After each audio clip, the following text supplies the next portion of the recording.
ഈ തദ്ദേശ തിരഞ്ഞെടുപ്പിൽ CPM-നും ഇടതുപക്ഷ മുന്നണിക്കും തിരിച്ചടി കിട്ടിയോ? കിട്ടിയില്ലെന്ന് പറയാനും കിട്ടിയില്ല എന്ന് സമർത്ഥിക്കാനുള്ള CPM നേതൃത്വത്തിൻ്റെ ശ്രമമാണ് കഴിഞ്ഞ ഏതാനും ദിവസങ്ങളായി നമുക്ക് കണ്ടുപിടിച്ചത്. ഞങ്ങൾ തോറ്റിട്ടില്ല എന്നുള്ള നിലപാട് സമർത്ഥിക്കാൻ ശ്രമിക്കുക വഴി ഇനി ഒരിക്കലും തിരിച്ചു വരാത്ത പാതാളത്തിലേക്ക് CPM അധപ്പതിക്കുകയാണോ അല്ലെങ്കിൽ വീഴുകയാണോ എന്ന് നമ്മൾ സംശയിക്കേണ്ടിയിരിക്കുന്നു. ഇവിടെ അതിനേക്കാൾ കൂടുതൽ പാർട്ടി പഠിക്കുന്നതിനേക്കാൾ കൂടുതലായി ചില വിവരങ്ങൾ ഒരു ഗവൺമെൻറ് എന്നുള്ള നിലയിൽ ഗവൺമെൻറ്റിൻ്റെ വിവിധ ഏജൻസികൾ വഴി സർക്കാരിന് കിട്ടാറുണ്ട്. ഇത്തവണയും കിട്ടിയിട്ടുണ്ട്. അതെല്ലാ കാലത്തും ഉണ്ട്. എല്ലാ വ്യവസ്ഥയിലും, എല്ലാ രാജഭരണമാണെങ്കിലും മതഭരണമാണെങ്കിലും പട്ടാള ഭരണമാണെങ്കിലും എല്ലാം ഇത്തരം രഹസ്യാന്വേഷകരുടെ സഹായത്തോടെ രാജ്യത്ത് നടക്കുന്ന സംഭവങ്ങളെക്കുറിച്ച് ഏറെക്കുറെ ചില വിവരങ്ങൾ കിട്ടും. ഇവിടെ തോറ്റു എന്ന് പറയാൻ അല്ലെങ്കിൽ തെരഞ്ഞെടുപ്പിൽ തിരിച്ചടി കിട്ടിയതിൻ്റെ കാരണങ്ങൾ ആണ് അന്വേഷിച്ചത്. എന്തുകൊണ്ട് ഇടതുപക്ഷം ഇത്രയും പുറകോട്ട് പോയി? അതിന് ഗവൺമെൻറ്റിൻ്റെ തന്നെ ഇൻ്റലിജൻസ് സംവിധാനങ്ങൾ തരുന്ന വിവരം ഏറ്റവും പ്രധാനപ്പെട്ടത് ശബരിമലയിലെ സ്വർണ്ണക്കളവ് ആണ് മെയിനായിട്ട് പറയുന്നത്. ശബരിമലയിലെ സ്വർണ്ണക്കളവ് അല്ലെങ്കിൽ കൊള്ള അല്ലെങ്കിൽ പിടിച്ചുപറിയോ അങ്ങനെയൊക്കെ പറയാം. ഇത് ഉണ്ടാകാനുള്ള കാരണം ജനങ്ങൾ ഈ ഗവൺമെൻറ്റിലെ ശബരിമലയിലെ വിശ്വാസത്തെപ്പോലെ തന്നെ ഈ ഗവൺമെൻറ്റിലുള്ള വിശ്വാസമില്ലായ്മയിലേക്കാണ് വിരൽ ചൂണ്ടിയത്. ഈ സ്വർണ്ണക്കൊള്ള നടത്തിയതിനെ ന്യായീകരിക്കാൻ അല്ലെങ്കിൽ അതിനെ ലഘൂകരിക്കാനുള്ള CPM-ൻ്റെ ശ്രമം വളരെ പെട്ടെന്ന് തന്നെ കേരളത്തിലെ പ്രബുദ്ധരായ ജനങ്ങൾക്ക് മനസ്സിലായി. അത് അവിശ്വാസിക്കും മനസ്സിലായി. കാരണം വിശ്വസിച്ച് ഏൽപ്പിച്ചു കഴിഞ്ഞാൽ അത് കൊള്ളയടിക്കും എന്നൊരു ധാരണ ഏത് വസ്തുവും ഇപ്പം ശബരിമലയിലെ സ്വർണം പോലെ തന്നെയാണ് ട്രഷറിയിലെ പൈസയും അത് കൊള്ളയടിക്കുന്നുണ്ടെന്നാണ് വാർത്ത. പെൻഷൻകാരുടെ ഫണ്ട് കൊള്ളയടിക്കുന്നുണ്ട്, പ്രളയ ദുരിതാശ്വാസം കൊള്ളയടിക്കുന്നുണ്ട്. അപ്പോൾ എവിടെയെല്ലാം പണമുണ്ടോ അവിടെയെല്ലാം അമ്പലവാസികൾ മാത്രമല്ല, എമ്പ്രാൻ അല്പം കട്ടുപിടിച്ചാൽ അമ്പലവാസികൾ മാത്രമല്ല സമസ്ത ജനങ്ങളും അങ്ങനെ കട്ടുപിടിക്കുക. ഇവിടെ എമ്പ്രാൻ തന്നെയാണ് കട്ടുപിടിക്കലിന് നേതൃത്വം നൽകുന്നത്. ഇവിടെ നിന്ന് അടുത്ത ശബരിമല കൊള്ളയുടെ പ്രത്യേകത എന്താണ്, ഏതെല്ലാം തരത്തിൽ വ്യാഖ്യാനിച്ചെന്നാണ് ഇവർക്ക് അപ്പോഴേ മറുപടിയുണ്ട്. പന്തളം, കഴിഞ്ഞ പ്രാവശ്യം BJP ജയിച്ച പന്തളം ഞങ്ങൾ തിരിച്ചു പിടിച്ചില്ലേ? ഇപ്പോൾ പന്തളത്തെ തിരിച്ചു പിടിക്കാൻ രണ്ട് കാരണമുണ്ട്. അവിടുത്തെ BJP ഘടകത്തിലുണ്ടായിരുന്ന തമ്മിത്തല്ല് മാത്രമല്ല, UDF-നും കോൺഗ്രസിനും BJP-ക്കും ഇടയ്ക്കായി അതിൻ്റെ ഇടയ്ക്കൂടെ കയറി വരാൻ, ആ മത്സരത്തിന് ഇടയ്ക്കൂടെ കയറി വരാൻ CPM-ന് സാധിച്ചു. കോൺഗ്രസ് അവിടെ താരതമ്യേന ദുർബലമായിരുന്നു. അത് വളരെ ശ്രദ്ധിക്കപ്പെടേണ്ട കാര്യമാണ്. കോൺഗ്രസ് കുറേ കൂടെ ശക്തമായിരുന്നു. തിരുവനന്തപുരത്ത് ദുർബലമായിരുന്നു.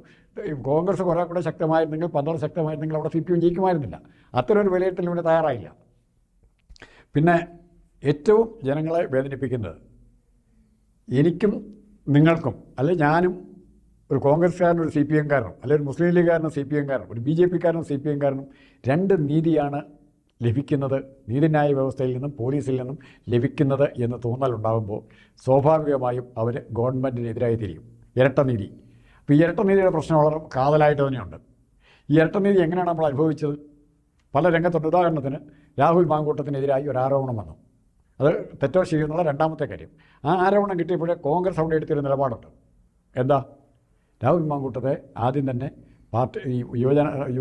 യൂത്ത് കോൺഗ്രസിൻ്റെ പ്രസിഡന്റ് സ്ഥാനത്ത് നിന്ന് പുറത്താക്കി, നിയമസഭാ കക്ഷിയിൽ നിന്ന് പുറത്താക്കി, അവസാനം ചാർജ് ഷീറ്റ് സമർപ്പിച്ചപ്പോഴേക്കും പല പരാതിക്കാരെ കണ്ട് ചാർജ് ഷീറ്റ് സമർപ്പിച്ചപ്പം കോൺഗ്രസിൻ്റെ മെമ്പർഷിപ്പിൽ നിന്ന് രാഹുൽ മാങ്കൂട്ടത്തെ പുറത്താക്കി. മറിച്ച് ഇത്രയും ദിവസം 10-40 ദിവസമായിട്ട് ജയിലിൽ കിടക്കാണ് രണ്ട് സഖാക്കൾ, പ്രധാനപ്പെട്ട സഖാക്കൾ, മുൻ MLA-യും മുൻ ദേവസ്വം ബോർഡ് പ്രസിഡന്റ്, രണ്ട് പ്രസിഡന്റുമാർ. ഇങ്ങേരും പത്മകുമാറും വാസുവും ജയിലിൽ കിടക്കുകയാണ്. പക്ഷെ അവരിപ്പോഴും സഖാക്കളാണ്, കറുതുകയറുന്ന സഖാക്കളാണ്, ഇടതുപക്ഷത്തിൻ്റെ വ്യക്താക്കളാണ് അവർ. അപ്പോൾ ആ ഇടതുപക്ഷത്തിൽ നിന്നും ഇന്നും അവരെ തള്ളിപ്പറയാൻ വാസു ഇപ്പോൾ സുപ്രീം കോടതി പോയിരിക്കുകയാണ്. എന്നിട്ട് ജാമ്യം കിട്ടുമെന്ന് അറിയത്തില്ല. ജാമ്യത്തിന് വേണ്ടിയാണ് പോയിരിക്കുന്നത്. അപ്പോൾ ജാമ്യം കിട്ടാൻ വേണ്ടി പോലും പറ്റാത്ത രീതിയിൽ ഹൈക്കോടതിയിലും സുപ്രീം കോടതിയിലും കയറി ഇറങ്ങുന്ന രണ്ട് പേര് ജയിലിൽ കിടക്കുമ്പോൾ ആണ് ഇവിടെ കോൺഗ്രസ് അപ്പോൾ തന്നെ പരാതി കിട്ടിയപ്പോൾ തന്നെ പുറത്താക്കാൻ തീരുമാനിച്ചത്. അപ്പോൾ ഇത് രണ്ടും കൂടെ താരതമ്യം. അപ്പോൾ ഇരട്ട നീതി എന്ന് പറഞ്ഞാൽ രാഹുൽ മാങ്കൂട്ടത്തെ പിടിക്കാനുള്ള ഉത്സാഹം കണ്ടോ? അത് പിടിക്കാൻ പറ്റിയില്ല എന്നുള്ള അടുത്ത നാണക്കേട്.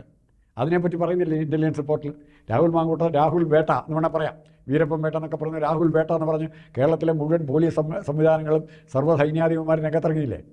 ജീവൻ രക്ഷാപ്രവർത്തകരായിട്ട് സഹായിക്കാൻ DYFI-ക്കാരില്ലായിരുന്നോ? രാഹുൽ എങ്ങോട്ട് പോകുന്നു നോക്കാൻ പാലക്കാടില്ലായിരുന്നോ? എന്തേ അവർക്കൊന്നും കണ്ടുപിടിക്കാൻ പറ്റാതെ?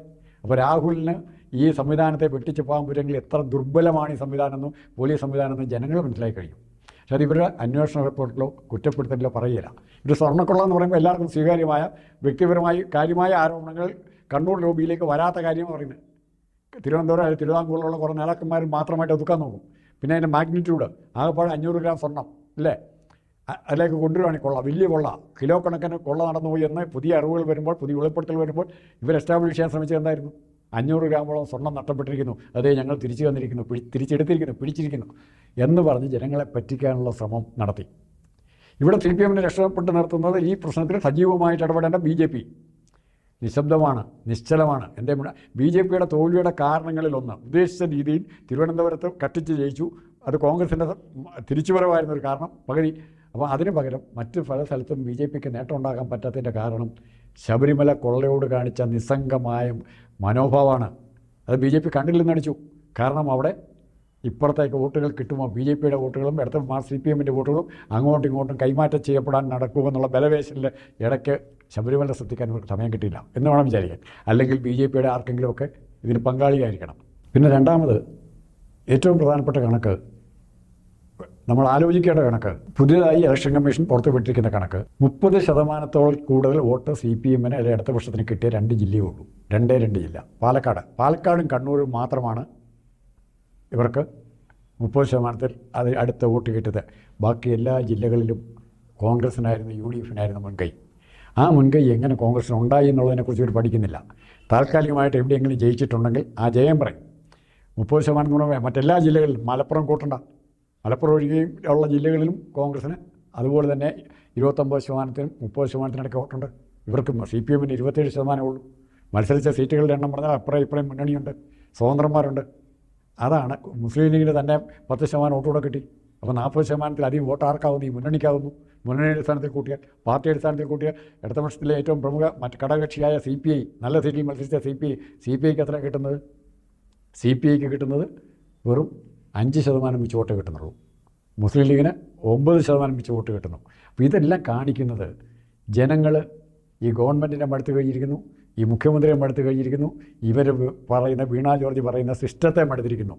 വീണ ജോർജിൻ്റെ കപ്പലും ക്യാപ്റ്റനും ആഴത്തിലേക്ക് മുങ്ങി താഴുക എന്ന് മാത്രമാണ് ഇപ്പോൾ പറയാനുള്ളത്.